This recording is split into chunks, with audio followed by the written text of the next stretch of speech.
Namaste, Shubhechha, Sarkosai, SHREYA and Salam, and a very good morning to everyone. I am SHREYA, a pre-primary teacher of SACHDEV High School, is here to present my insights on the topic embracing multilingualism in the classroom and share my experiences around the teaching learning process involving my multilingual approach. Before I begin, I would like to give my regards to our school principal, Mr. Francis Joseph, our vice principal, Mr. Rakesh Pandey, our coordinators, Mrs. Bharata Basu and Mrs. Rita Mishra. I would like to give my special thanks to CBSE STMC, Mr. Arvind Chakravarti and his team, who honored me with this platform to express my ideas with you all. As you can see on the slide, our world has a wide linguistic richness spread across the globe. So many beautiful languages are there to greet one another. Moving on, in this session, we will discuss the following things. First, what is multilingualism? Definition of multilingualism, nature and types of multilingualism, ways of acquisition, multilingualism in India, multilingualism and its adaptability, need for multilingualism in classrooms, multilingualism, the appropriate teaching learning processing aid, benefits of multilingual mode in the teaching learning process, stages of second language acquisition in children, perception of multilingual mode of knowledge sharing, processing and constructing. What is multilingualism? The word multilingualism is derived from the two words multi and lingual. Multi means two or more and lingual means language. Multilingualism in classroom, as referred by researchers as language mixing, code switching and translanguaging, is when the teachers use or allow the use of multiple languages as an informal strategy to support learning. As you can see in the first paragraph, we understood about the etymology of the word multilingualism. In the next paragraph, we are discussing about its core significance in the classroom. We teachers often informally first to grab the attention of students, we first use their language, and after that we switch to the school language and begin our teaching process. Oftentimes we confuse ourselves with multilingualism in the curriculum with multilingualism in the classroom. Both are very different, but the nature of both the phrases and the end result is same. The goal of multilingualism in both the curriculum and classroom is same, that the child at the end of their schooling learns the three languages very fluently. In multilingualism in curriculum is about the three language policy followed by Indian schooling systems and its assessment involving in it.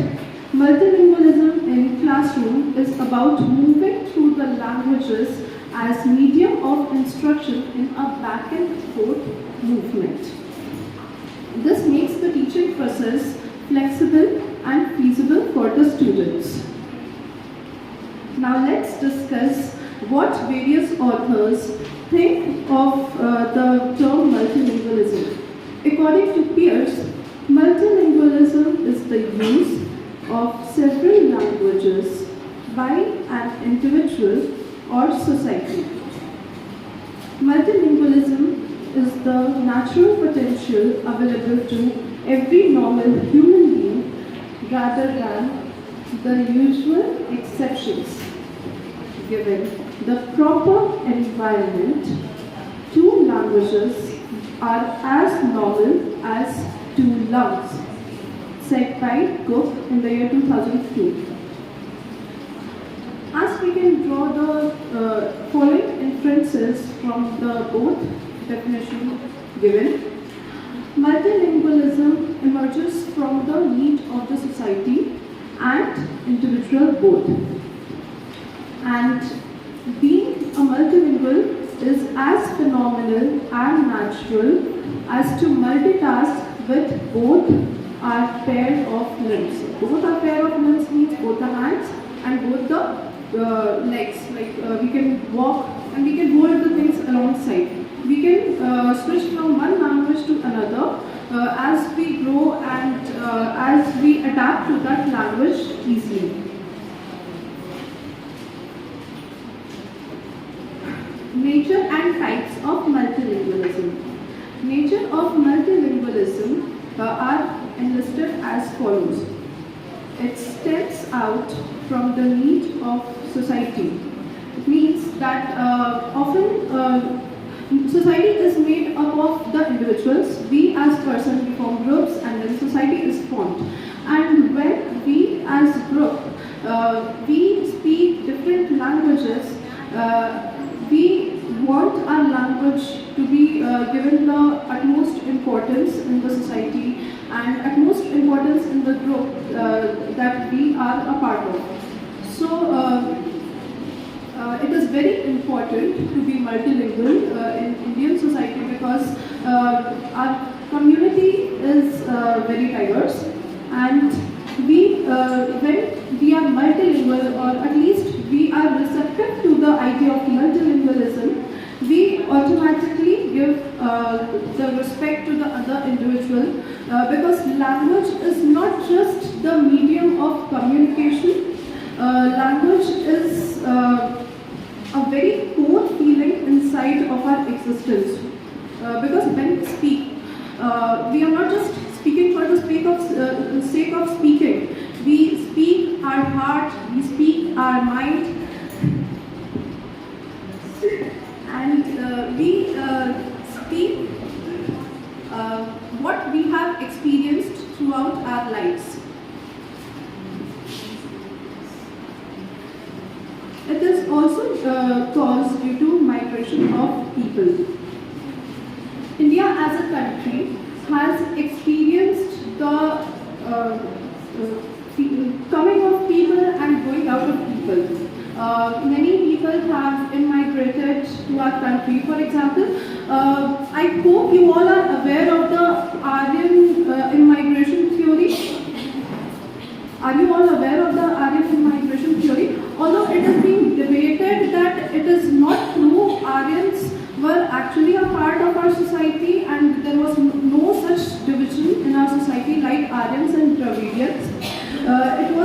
We were all very much a part of India from the very beginning, or the Indian subcontinent at least.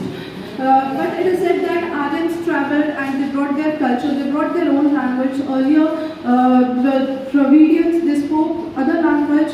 However, it is not said. It is the fact that Tamil and one more language is there, that is Prakrit, is the oldermost language. Tamil, Sanskrit, and then Telugu became the oldest classical language.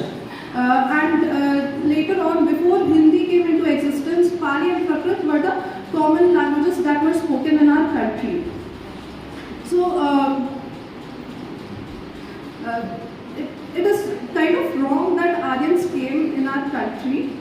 They were already a part of our country, but many travelers, they immigrated. For example, the Buddhists and the Greeks, they came in our country, and then they brought their culture, their language, and we Indians, being our warm selves, we respected their culture, we also welcomed it, and then we grew, and then we saw the invasions in our country. For example, the Mughal invasions, and then the Islamic culture came to our country, and we again assimilated it as a part of our society.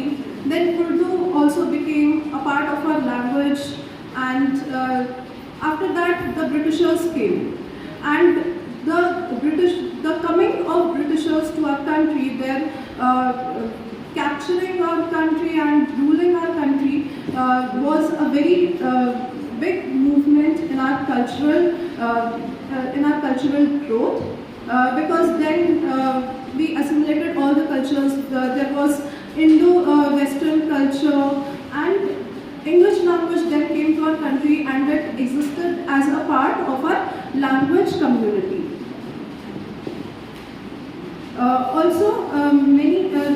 Nowadays, many people from our country, they move out of the country, they migrate to other countries.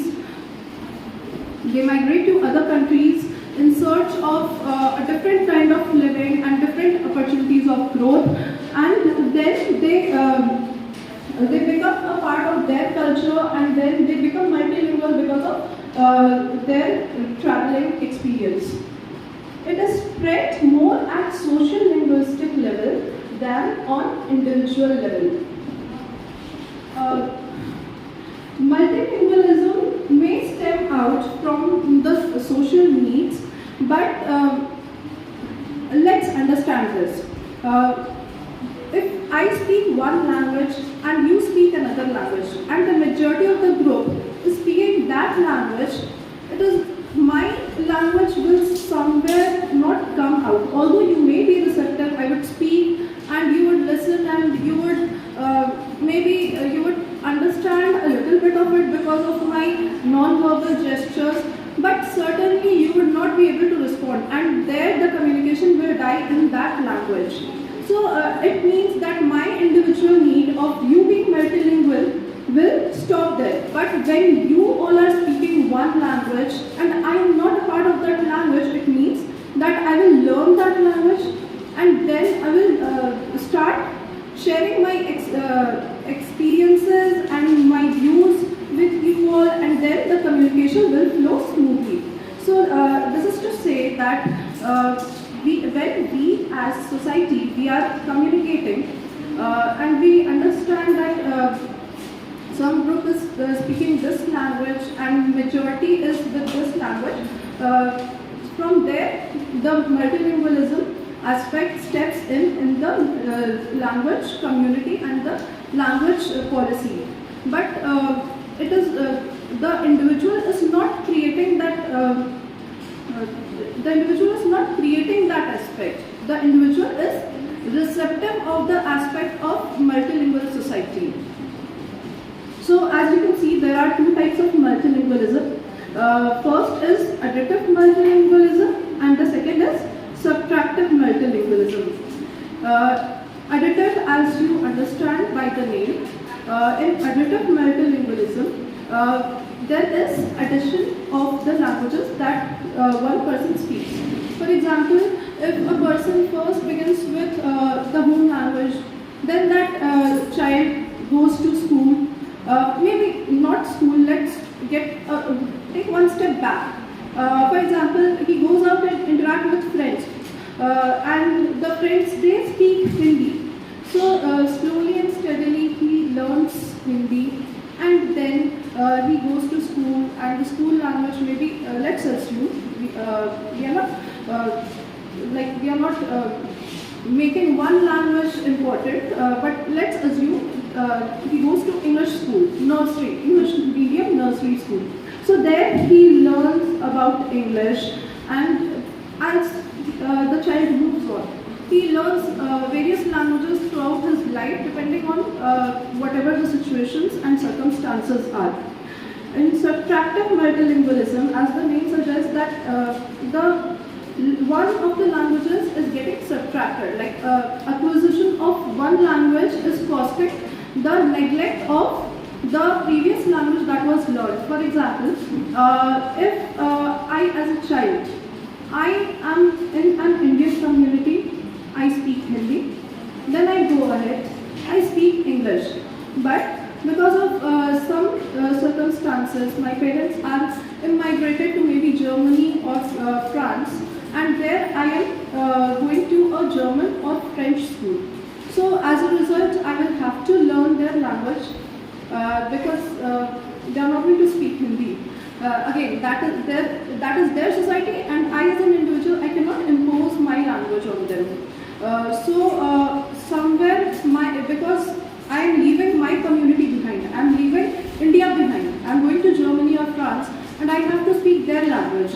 So I will slowly learn French or maybe German, depending on whichever place I am located in, and I'm still speaking English. My base language now, my first language is English, and depending on my knowledge of English, I'm able to learn French or German. But now my Hindi interaction has lessened to the extent that I have completely forgotten Hindi over the years. So that is what is subtractive multilingualism.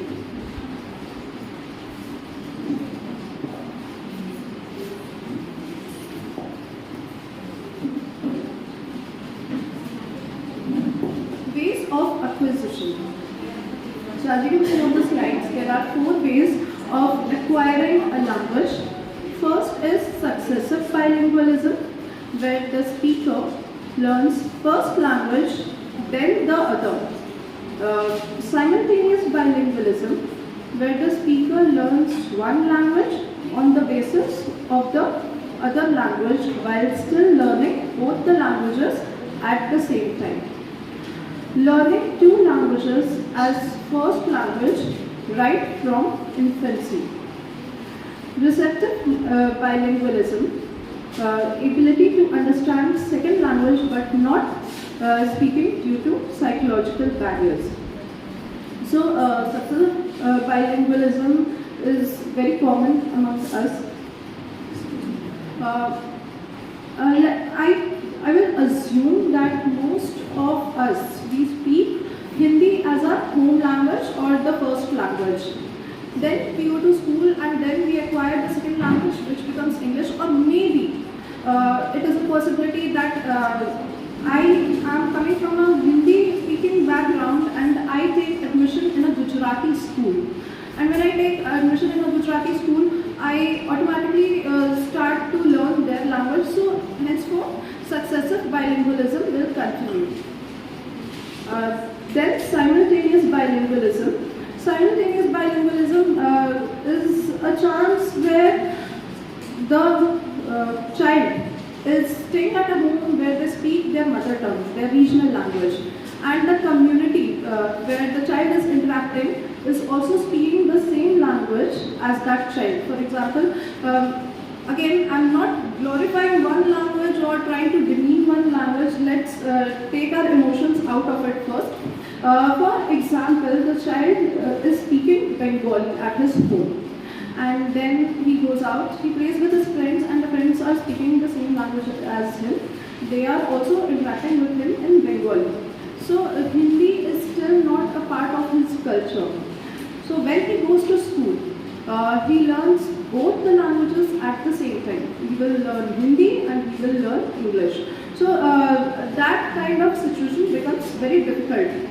So I, as a teacher, I would like your suggestions on how you are going to make improvements in such kind of student and his speaking abilities.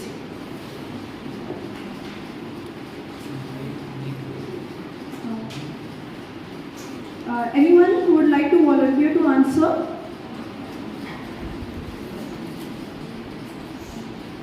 Language teachers, both Hindi language and English language teachers, you are here. My question is, I would like to repeat myself, my question is, if a child is coming from a background where his regional language is the home language, that child does not know Hindi or English, especially the nursery teachers, you might experience that kind of difficulty.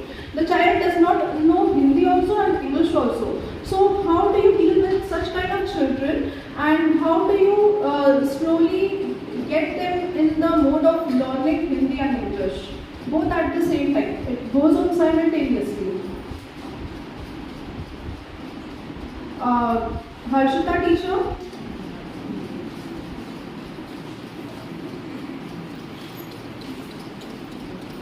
Yes, it is very difficult difficult for us. Louder, ma'am. Louder. Yes, it is very difficult for us to communicate with them in English or in Hindi, but still we try a level best. Even we try to learn few words from their language so that it is easy for them to understand what we are trying to do. That is a very excellent strategy, because the child will be able to relate with you and will actually form a very good platonic relationship with you at least. Any other teacher, Nandita teacher, would you like to add their own, sir? Through music, like their favorite thing is they love to sing. Any language, it becomes a little bit more easier, whether it be Punjabi or Hindi or Gujarati or Bengali.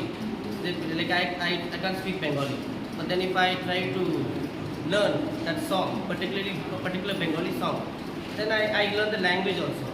It's like that. It becomes easier. Music is a very nice, actually. Like you said, the child is Bengali, so we can shift to the way in which we can tell the child, if it is bhalo, we can tell him that the word means good, and in Hindi we can say it's acha. So this way we are teaching 3 languages and making him understand that all the words are similar, having the similar meaning, but they are in different language. This way he is going to adopt other languages as well. Actually, that is correct. That is very correct. For example, we make the child experience something and ask the child to experience. There is one language that we all speak universally, and that is the non-verbal way of communication. If I do this, it means you all will understand that it is fine, no matter which language you come from. If I am smiling, I am looking happy to you all. And if I am looking a bit disturbed, you all understand that, okay, fine, she is upset, or maybe she is going through some or the other disappointment. So our non-verbal ways of expression, our facial expressions, gestures, these are the universal basic languages that we all speak, no matter which culture or community we go. That is the core of our communication. So when a child speaks other language, we ask them to share their language, and we try to understand what that child is communicating with their gestures, with their expressions, and then we tell them, okay, the experience that you are having, it has a word, has this word in the first language that we are teaching, and this word for the second language that we are teaching.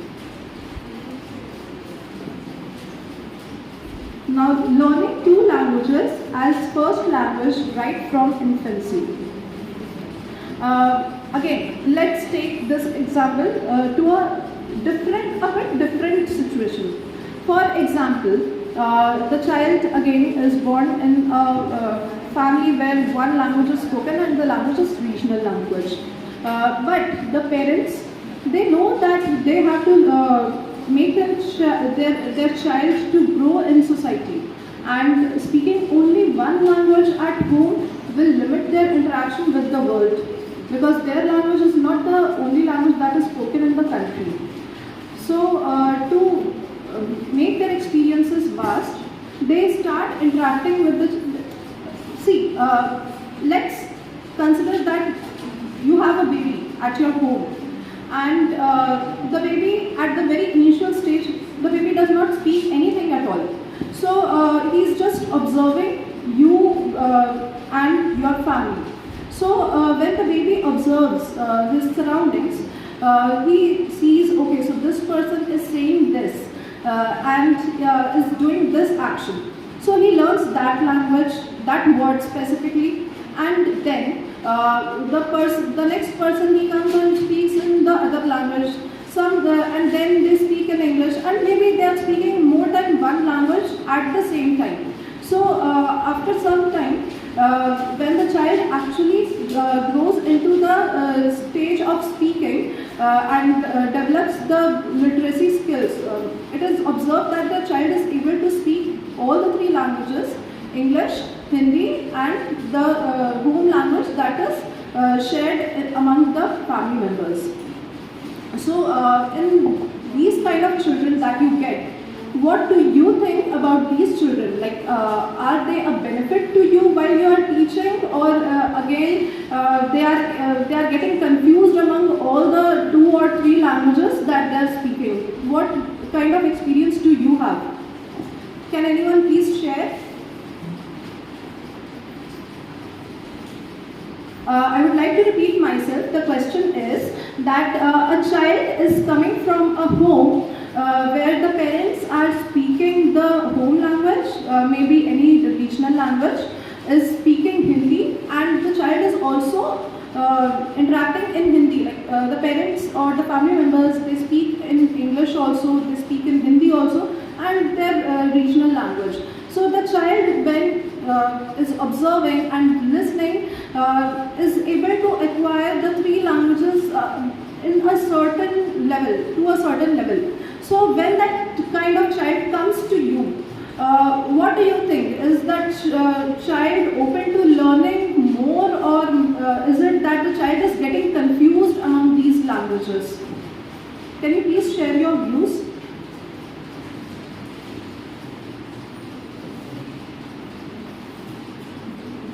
Neha, teacher.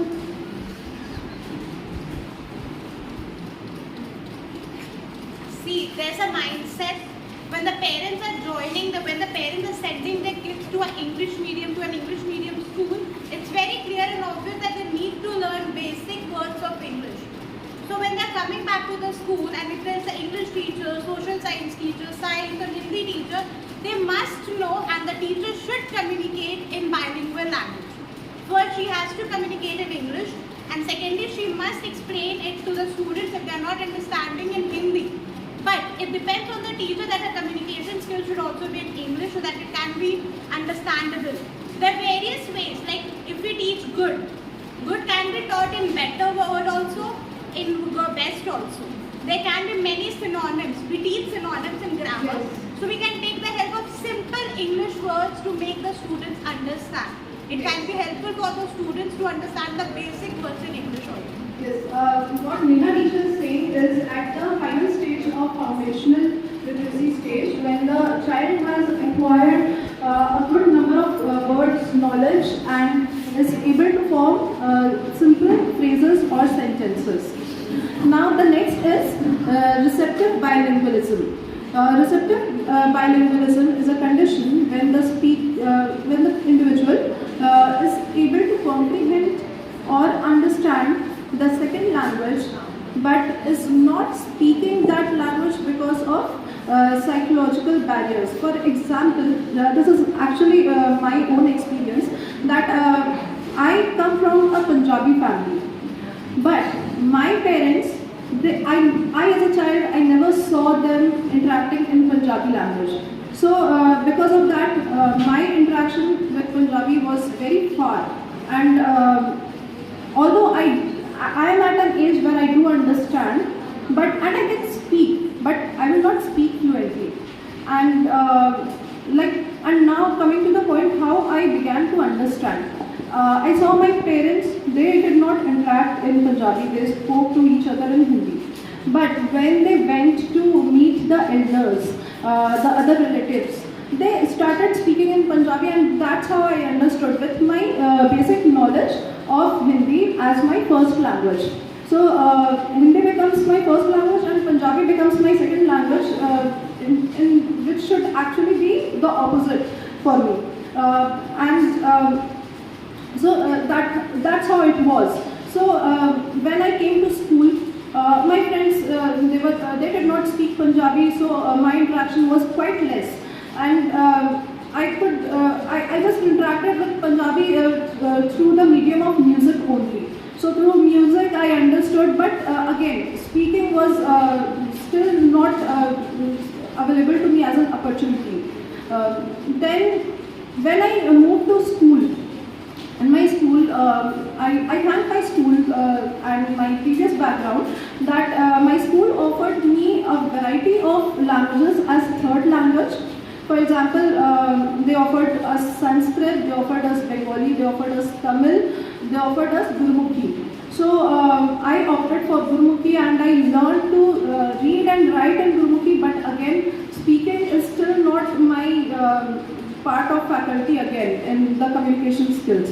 So because of psychological barriers, I do not speak, but I can read, I can write, and I can understand. So this is an example of receptive bilingualism.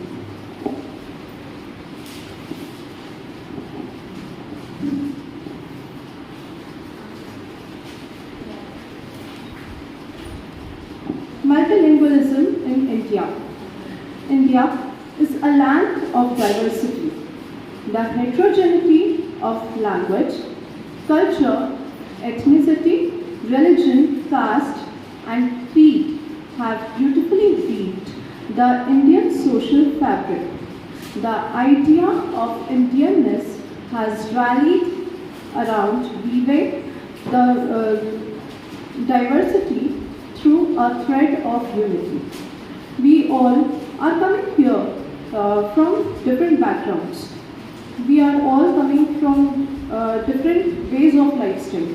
But when we are sitting here, we are following the cultural norm of our organization. We are behaving in the same united way as we are expected to work coordinatedly in an organization. Linguistic richness or diversity is one remarkable example of diversity. Let's understand the beauty of multilingualism in India as a society through the points enumerated on the slide. Multilingualism is the way of life in India, as people in different parts of the country speak more than one language from birth and learn additional languages during their lifetimes. There are more than 1,700 languages which are spoken as mother tongue in India. The language policy has been pluralistic, giving priority to the use of mother tongue in administration, education, and other fields of mass communication. For example, again, in many Bollywood movies, we have seen different cultural songs coming in. The movie setup is upon the background of different ethnicities, and there are many ways of communication, many mass media that comes in different languages. So this gives us Indians an idea of different languages. For example, nowadays the South Indian songs are becoming very trendy on the internet. So we all like to listen them because of the songs that are being welcomed by the Indians. The movies are also welcomed, and now people are willing to learn the South Indian language. So that is one thing. And in administration and education, if we go to the northern part of India, where the people speak Haryanvi and Punjabi. So because I have interacted with the people living there, I know that their strength in Punjabi is very good. Their strength in the Haryanvi language is very good. But when it comes to Hindi, they are somewhere lagging behind, and then English is very far away from them. So they are not able to interact in English that much. So the administration there offers them to express themselves in their own regional language, and there is no barrier for them to stop. There is no barrier or obstacle for them to stop and just learn some language and then go to the official place and communicate their views. We all know that there are total 22 official languages, and English and Hindi are the primary most languages that are spoken in our country. But English is not our root language. Although we can say Hindi to some extent is a root language, but English is not our root language. And still, we Indians have have a youth of around 80% youth in India speaks English. We have adapted English so well because of our multilingual nature and are being receptive to that culture, that we have very nicely weaved English as a part of our language community. So where did English actually come from? We all know colonialism. Colonialism is one that turning point, not just for India but for the whole world. The act of colonialism that was done by the European countries not just marked the supremacy of Great Britain all over the world, but it also paved the way for imposed Englishization to establishing it as the global official language.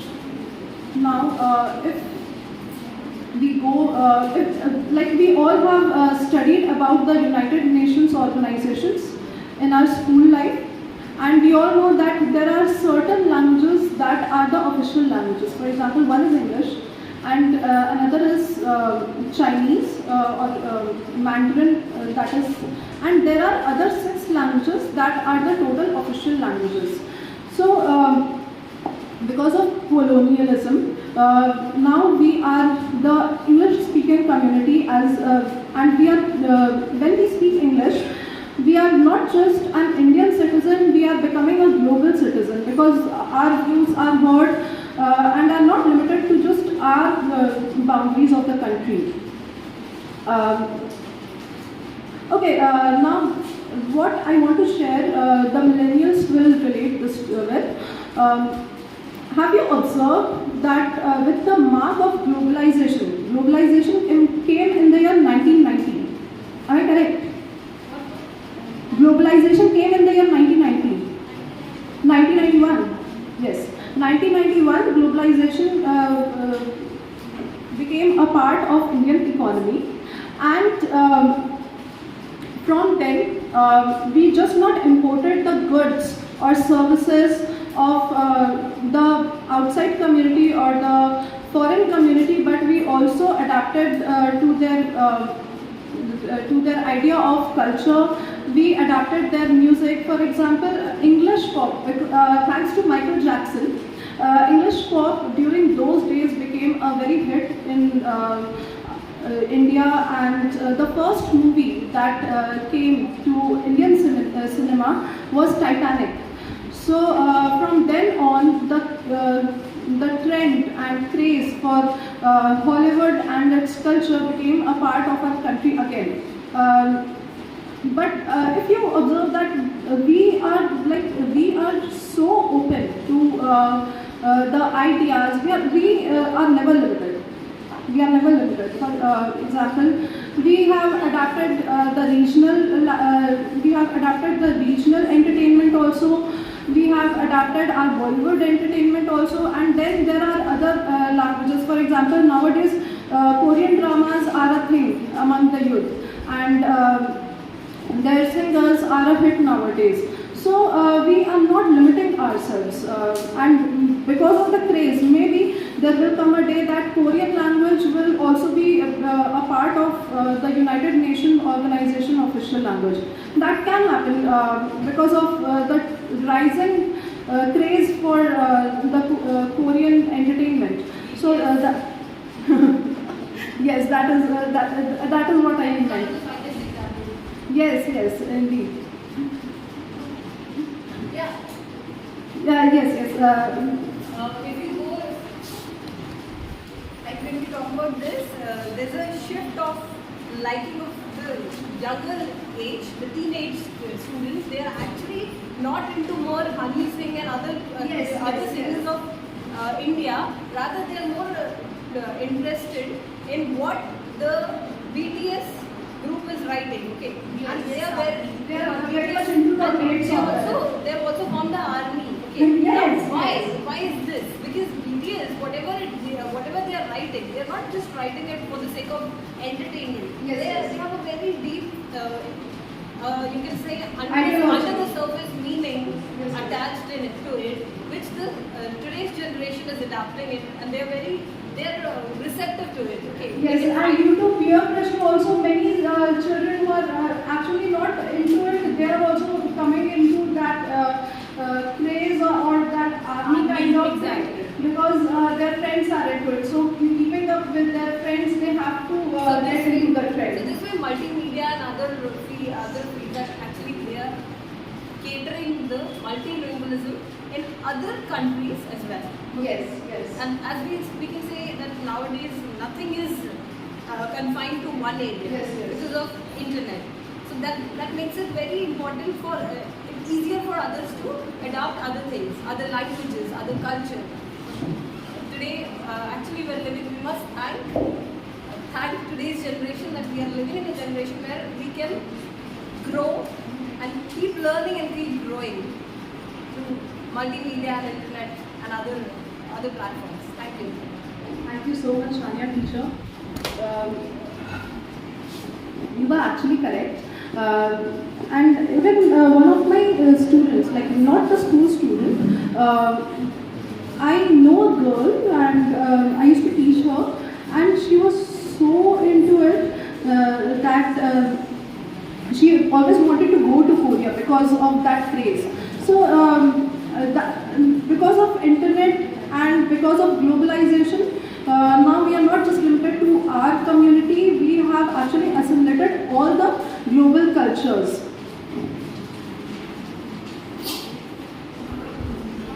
So, but before Korean entertainment or maybe Chinese entertainment became a thing, the earliest trendsetter was the US industry.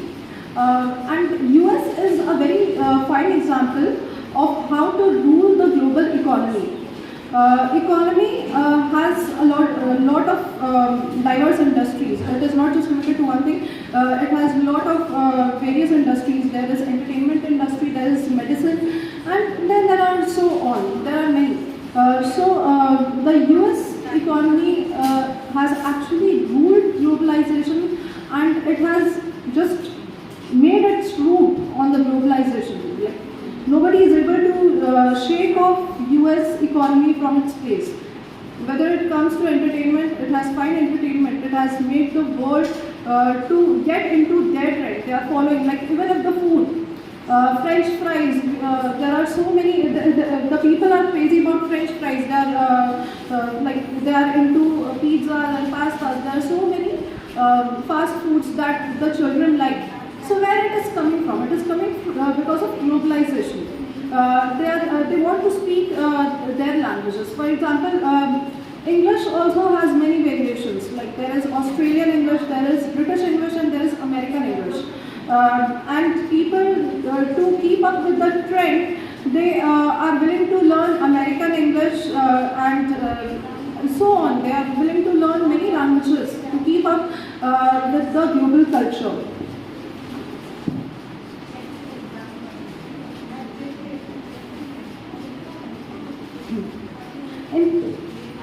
In current times, being a multilingual is not just a choice, but is actually a survival need. So let's learn about multilingualism and its adaptability.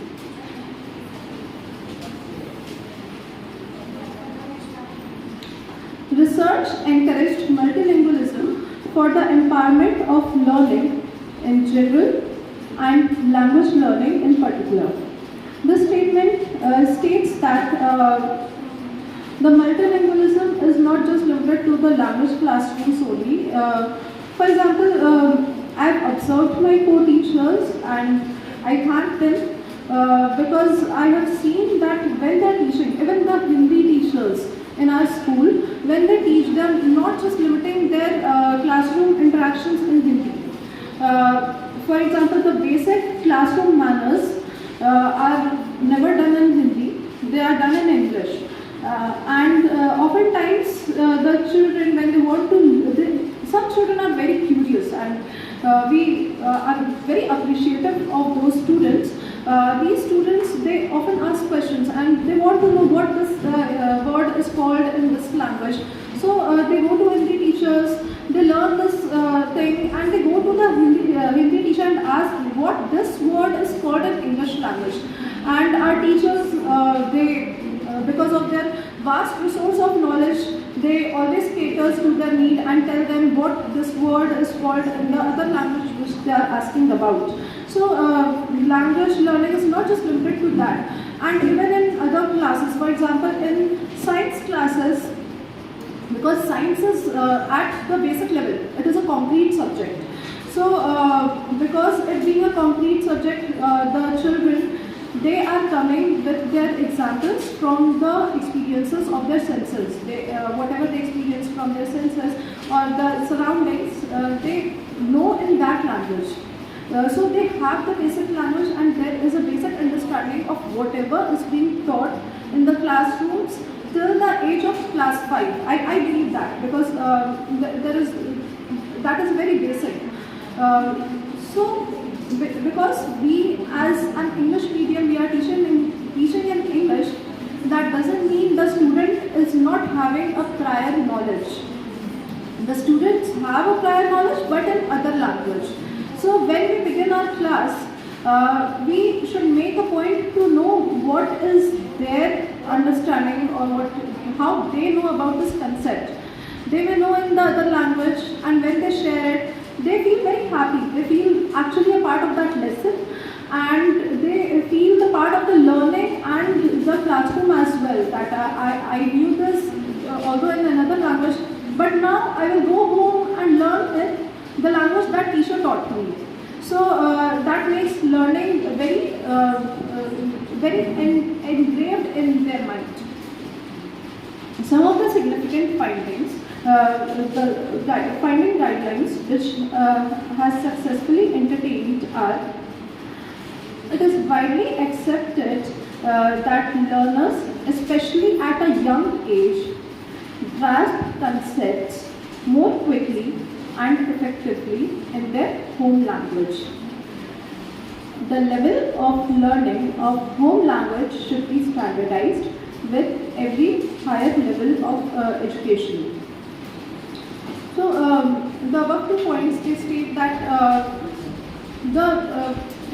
science even backs by this research that when the child is as young as infancy and grows, that child has a very curious mind. That child wants to learn all the things that are there around him, going around the world, and that child is curious. So the curious mind is more open to learning, and when that child learns, that child grows intellectually. So teaching language, more than one language, is very easy at the age of 2 to 8 years duration. And they grasp the concepts more quickly. If you tell them something that, and they do question, like why it is day now and why it is not night, why does the night comes after day, they have all sorts of questions, and when they learn, they are very happy to know. And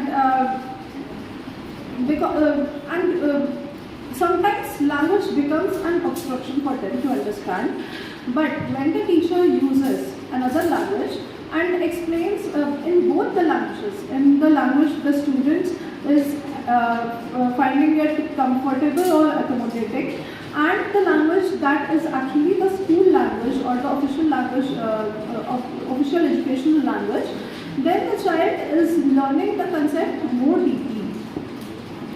The level of learning of home language should be standardized.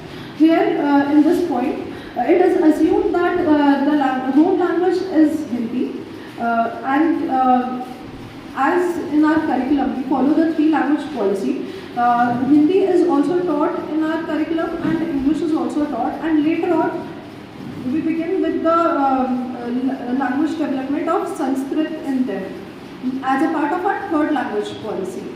So, the Hindi language classrooms or the Hindi language instructions or the Hindi language curriculum, it actually helps them understand the part of grammar. We as a speaker, we keep on speaking. We do not know Kriya, we do not know verbs, we do not know Kriya initiation, we do not know adverbs. But when we learn in Hindi language that there is something called Kriya, a part of sentence, there is something called Sangya, a part of sentence. Then they understand language, they understand grammar. So the home language is helping in the learning of second language, that is English. They then understand noun. Otherwise, if you teach them nouns, they will just think, what is this? I don't know. It is I don't know. It is very strange to me because that language is very unknown to them. When we teach them with the help of Hindi, that there is Sangya in Hindi, the same in English we have nouns, then that coordination and correlation helps the learners to learn. Hence, the level of learning should be set, and I have not much experience with the classroom teaching situation, but what I have observed that the Hindi language curriculum and the English language curriculum is almost going hand in hand. For example, in the first term, we are teaching them nouns, the Hindi language teachers are teaching them Sangya. So they are learning that aspect of language and sentence framing system. They are learning in the first that kind of time, that particular point of time. Then the teacher moves on. She tells them about the punctuations. Purn viram. What is purn viram in English? It's full stop, and why it is compulsory to put. So the students learn that punctuations are also important, and so on. The syllabus is actually correlated. It has also been observed that informal mediums such as mass media and internet also plays a vital role in language promotion. Again, as I had given the example of Korean songs becoming a hit. Similarly, when we are teaching students and we are intended to teach them this language, we must always include the formal strategies and informal strategies. For example, Teron Sir, he teaches them English music, and because of English music, the students, they learn about the words, because music has the power to just it has a beautiful expression. Like if I express something in a song, it is so well understood by everyone, even if you do not understand much, because of the tone that is going on. If it is soft, you understand, and the kind of music, like in sad songs, you know that it is a sad song, even if you are not aware of that language. And if it's a song that represents joy, then you automatically understand because of the tone. So because of the tone, they are able to relate, and then they learn the language. They may often come to, sir, I would like to ask you a question. Do they come and ask you, sir, what is the meaning of this word? Do they make mistakes in pronunciation? Yes, they do make mistakes, but that actually helps them to improve their pronunciation, particularly some big words which they cannot. Then they come up to me and they ask, I cannot understand the meaning. Through that one word, they understand the meaning, and then the English is getting clear. Yes, actually. And then they go to internet also, and there they learn about a lot of things, because internet is available in just a click to them. And unfortunately, they are learning about a lot of things. They hear a lot of stories on YouTube. They go to various social platforms and they see how the adults are communicating, because children, as a child, everyone wants to be adult. They just want to copy their adults. They want to be like their adults. So whichever language the adult is using, they want to use those lingos. So they learn from those informal strategies as well.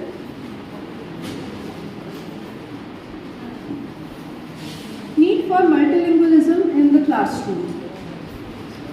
According to NEP 2020, young learners have much better chance to comprehend ideas in their native language, and as such, the medium of teaching till grade 5, or if possible till grade 8, should be in their home language. Again, because that is the foundational stage of learning. From 9th, the concept of the STEM aspect of the education actually begins to broaden up, and the foundation is based till standard 8. So the attempts should be made that the child learns more deeply and more basically, like the concept should be clear, and in the attempt of making the concept clear to that child, we should adapt multilingualism in our classrooms and in a very smart way. Moving on, improving understanding of concepts due to the absence of equivalent terms, developing or retaining identity or for socio-cultural expressions, accommodating the listeners or speakers' proficiency in one of the languages used.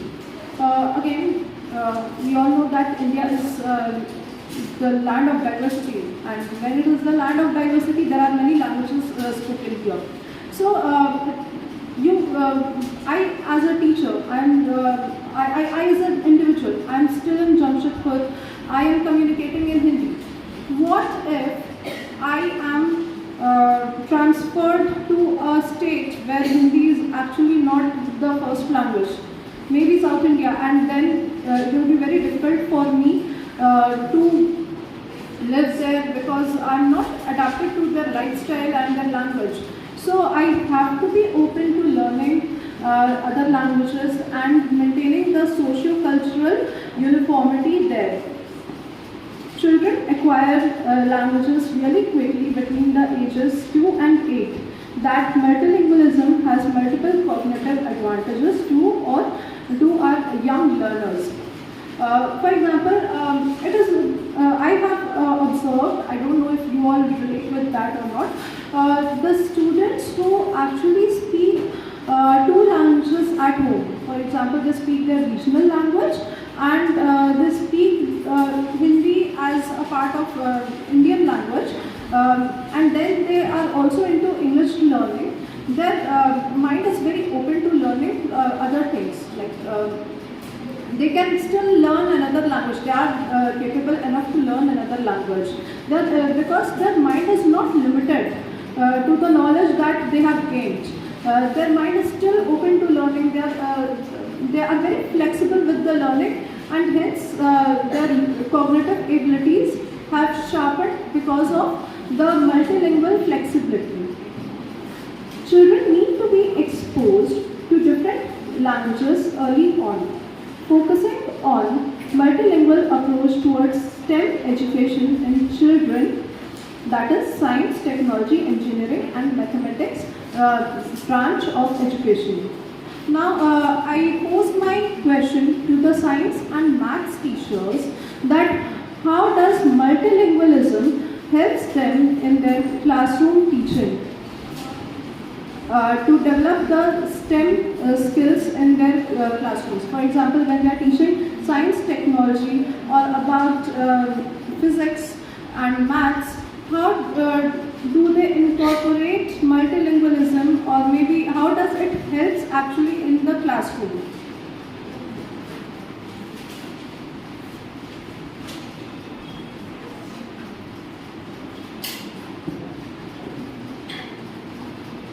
Yes, any volunteers please?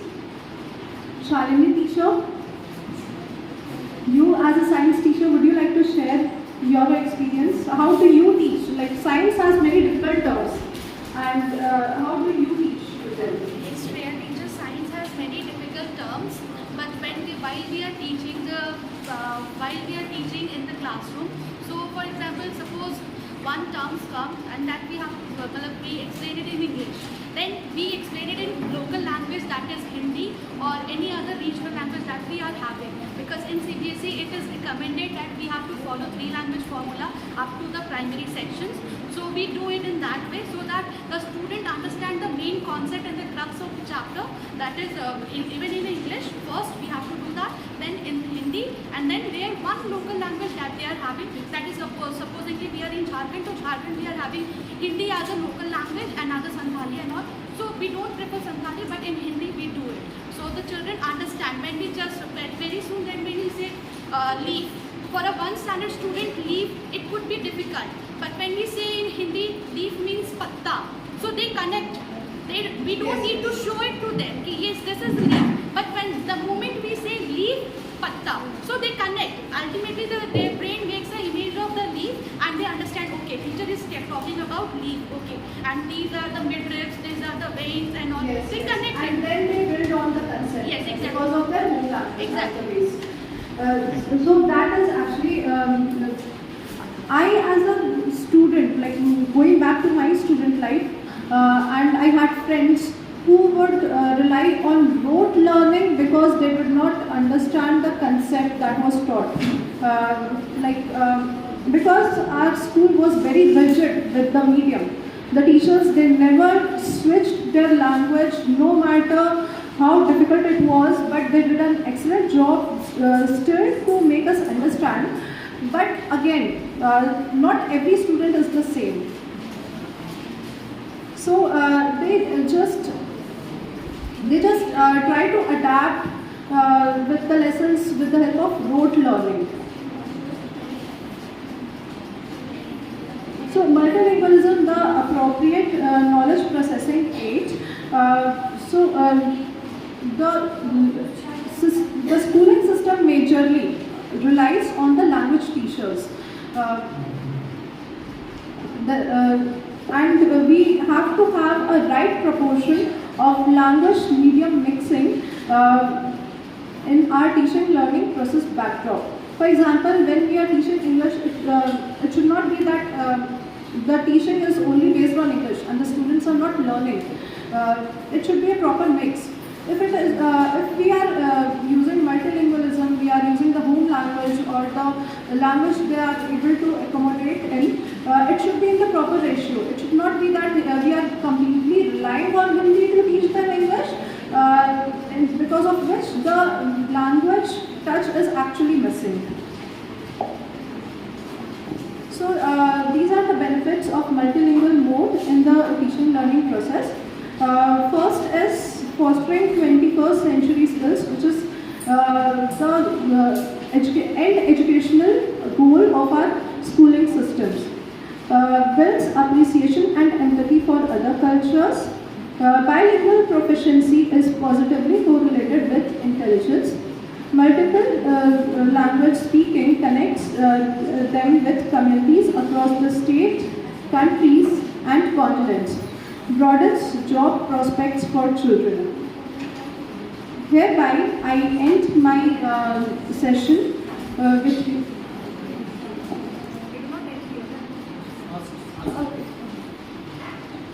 I end with this slide. So you can see that there are three beneficial aspects. First is interactive, then introspective, and then analytic. In interactive, the listeners, they accommodate and associate with the lesson, as Shalini teacher said. When she shows the leaf and she says, "What is this?" and the student answers "Patta." So when that student is answering in their language, the lesson first becomes accommodating to them, and henceforth, whatever knowledge she is teaching will be associated with their basic experience. After that is introspective. After the end of the class, or maybe at the end of the day, when the learner is going back, that learner knows that he is now proficient enough to speak all the languages that are taught to him till now, and this gives them confidence, and they form their own cultural identity. They are not limited like their parents to one language. Now they are a part of the global culture. Analytic, which is the understanding of concepts. Stages of language acquisition.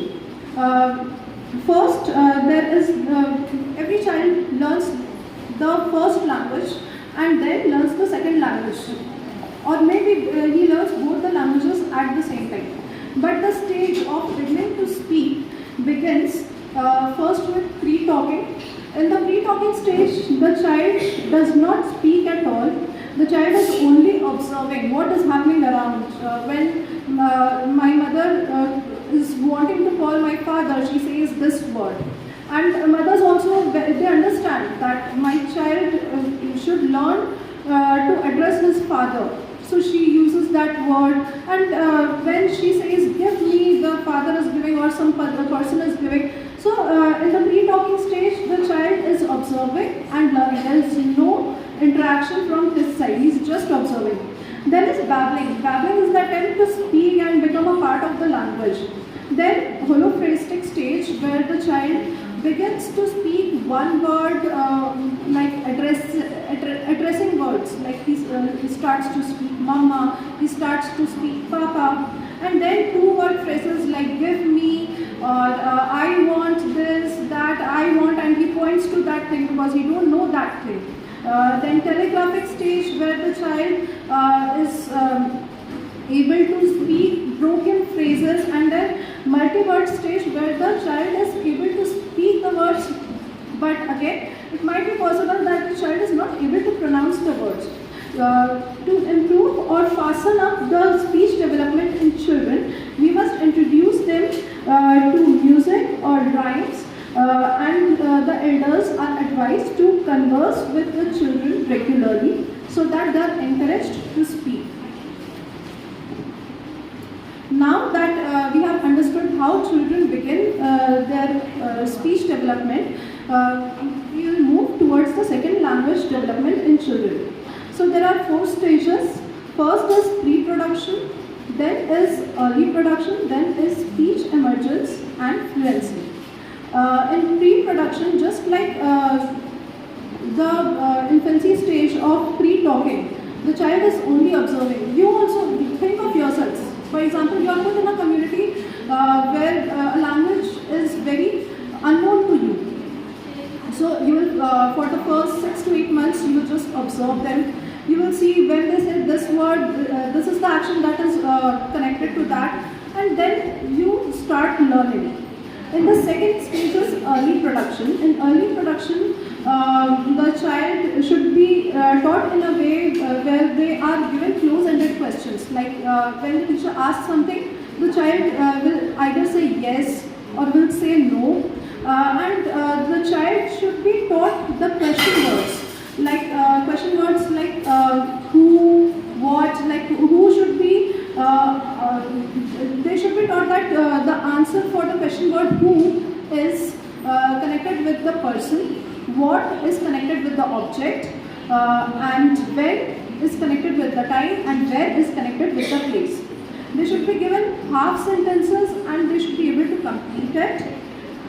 In the third stage is speech emergence. In the speech emergence, the child should be given more subjective questions. For example, it should be based on the HOTS, higher order thinking skills. And they should be given open-ended questions like what if this happens, what will you do, so that they are able to express their ideas and emotions. Explicitly, we should explicitly teach language and writing structures alongside the content and vocabulary. For example, in Hindi and English, we give them paragraph writing, we give them letter writing, and there is comprehension, and so on. In the fourth stage, we assume that the child is now acquired fluency in this language, and there should be extra support given if the child requires with the instructions for navigating through the difficult texts.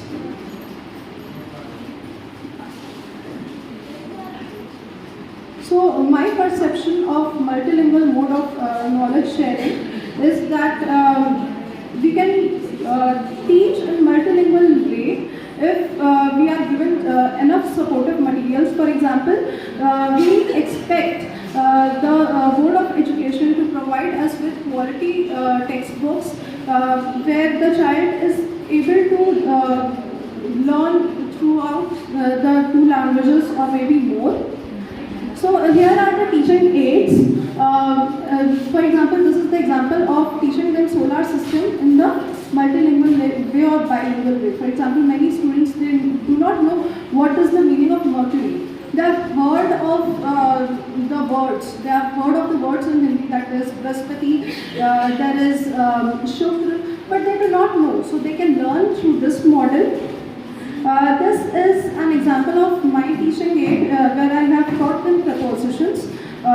where I have used my multilingual approach so that the child, they know how to speak and they know how to frame sentences, but they do not know the positions. So these are going to help them.